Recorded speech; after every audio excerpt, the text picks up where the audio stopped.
अस्सलाम वालेकुम, क्या हाल चाल है जी? ठीक ठाक हो? चीनी का रेट तो आपको पता होगा कि चीनी का रेट क्या हो गया है। आज इस वीडियो के अंदर मैं आप लोगों को एक बहुत ही इंटरेस्टिंग स्टोरी सुनाने वाला हूँ। अगर आप सुनेंगे तो इंशाल्लाह मज़ा भी आएगा और आप लोग सोचोगे हो सकता है आप इससे चंद पैसे भी कमा सको। पैसे कैसे कमाने हैं ये तरीक़ेकार इंशाल्लाह वीडियो के आखिर में बताऊंगा। लेकिन पहले आप लोगों ने वीडियो पूरी देखनी है।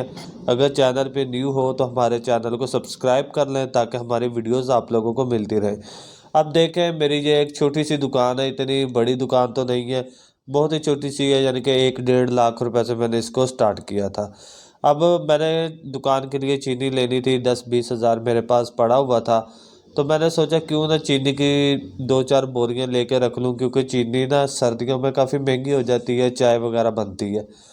तो इसलिए मैं गया, चीनी का रेट पूछा, उसने मुझे बताया 5700 रुपये की बोरी, यानी कि अच्छा जी, 5700 की जो बोरी थी। मैंने कहा चलो ठीक है, मैं शाम को उठा लूँगा। लेकिन जब मैं शाम को गया लेने तो उसने मुझे बताया 5700 की जगह 5800 रुपये रेट हो चुका है। तो मैंने खैर 2 बोरियाँ उठाई, ले आया।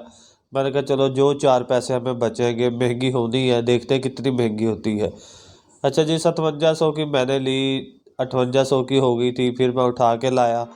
इसी तरीके से दूसरे दिन मुझे पता चला जी 6000 रुपये रेट हो गया है। उससे शाम को ही मुझे पता चला जी 6100 रुपये रेट हो गया है एक बोरी का।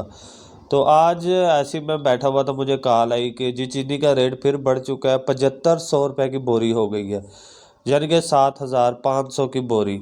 अगर 7500 की बोरी भी हम लें तो 140-150 रुपये दुकान वाले को पड़ती है। ज़ाहिर सी बात, अगर कोई लेने आएगा तो 10-20 रुपये इसने भी बचानी है। यानी कि अब जो चीनी का रेट है वो 160 रुपये किलो। देखें, अगर यही मैंने 157, 158 या 160 रुपये के हिसाब से ज़्यादा बोरियां लेके रखी होती तो ज़ाहिर सी बात है एक बोरी के पीछे 400-500 मुझे बचा है। इसी तरीके से ज़्यादा होती तो ज़्यादा बचते। बात सोचने की है, गौर कीजिएगा और चैनल को सब्सक्राइब कर लें ताकि हमारी वीडियोस आपको मिलती रहे। थैंक यू, अल्लाह हाफिज़।